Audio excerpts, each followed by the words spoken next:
Viete, čo by som regulérne zakázala na svadbách? Vy ste krásna nevesta, máte krásny make-up, práve ste nakrájali tortu a zrazu dobehne starejší s geniálnym nápadom. Poďme súťažiť, kto najrychlejšie zje tortu, budete sa krmiť navzájom, alebo nebudete mať ani len príbor. A vyberie ďalšie 2 páry, alebo koľko párov chce, lebo je proste agent of chaos. Takže vy tam zrazu sa začnete predbiehať, kto najrychlejšie zje tú tortu. Viete, kto kraja tú tortu? Ten sabotér starejší. To znamená, že vy dostanete totálny gaval torty, ktorú si potom rukami pcháte do úst, alebo obrovské kusy vidličkov. Ja na tých fotkách mám len otvorené mužské ústa, plné s jedlom.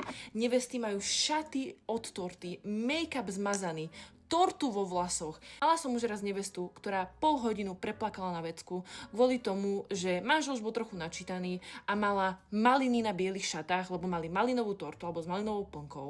Mala totálne rozbitý make-up, lebo manžel sa tešil, mal vypité, chalani kričali, tak jej to napacol do ksichtu a na šaty. A samozrejme potom chudák bol z toho hotový do konca svadby, no a baba mala krásne biele šaty, celé od malinového džemu. Na čo to bolo dobré? Neviem.